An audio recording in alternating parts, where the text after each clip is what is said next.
Hello. This video is going to be somewhat shorter because all we'll be dealing with is how do you get energy from power. You may recall that we're often interested in how much energy is delivered and how quickly. At the same time, we still might be interested in knowing how much energy is being transferred in my circuit as a whole. So, we need to get energy from the power. If you remember, power has the units of joules per second. So to get rid of that seconds, we need to integrate with respect to time.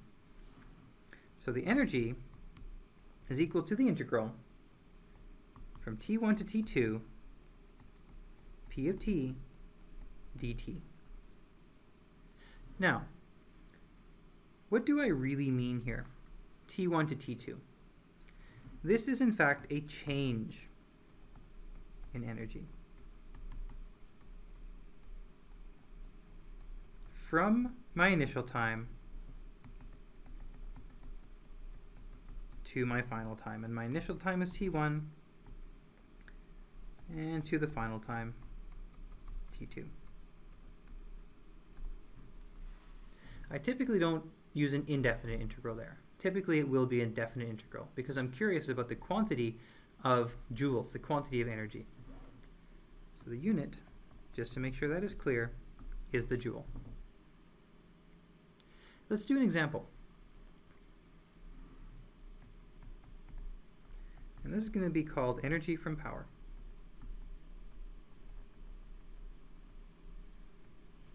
We're actually going to begin the same way as we began the last example in the last video.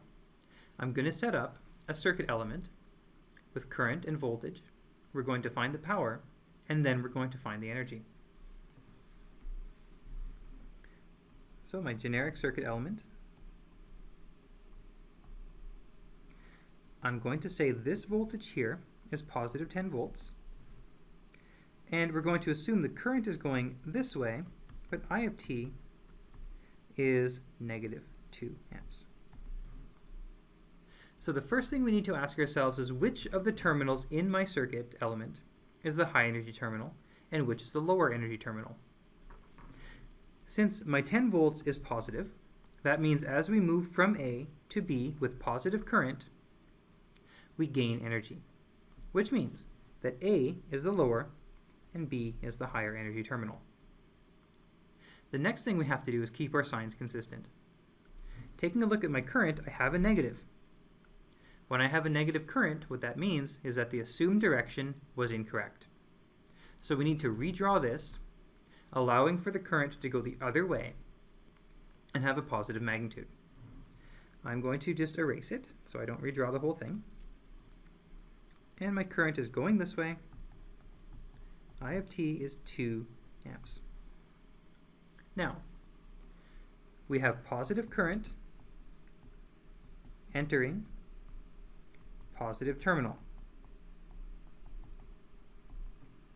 which means the sign that I'm using is the positive.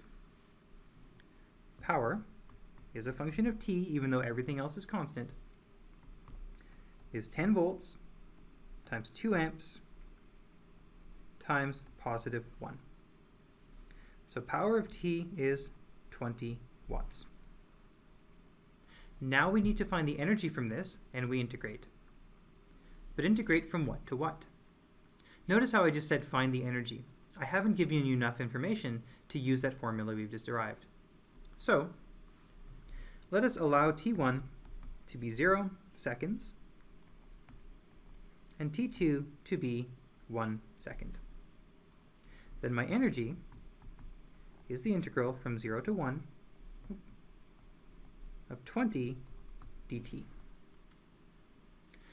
This integral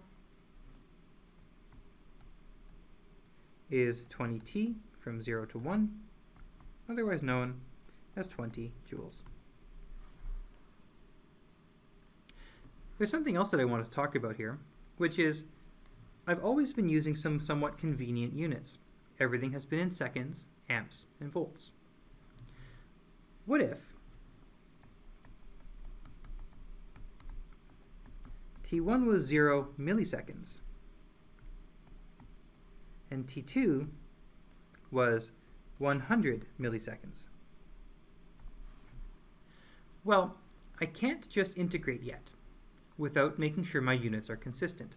In fact, one of the biggest things we need to make sure of in this course is that units are consistent.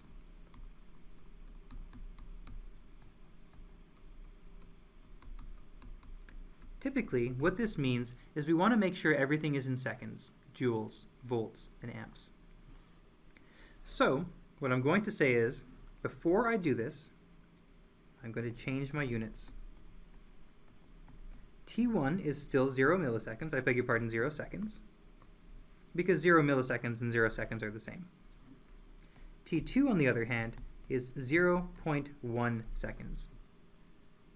Now that everything is in seconds, volts and amps, I can say my energy is the integral from 0 to 0.1 of 20 dt, which as before was 20t, from 0 to 0.1, which now gives me 2 joules. So to recap, to get the energy from the power, it's a definite integral. In order to make sure everything is consistent, my units must be joules, volts, amps, and seconds, and watts. If that isn't the case, I should convert. I should make sure that my units are consistent, or else I'm going to get the wrong value. Thank you.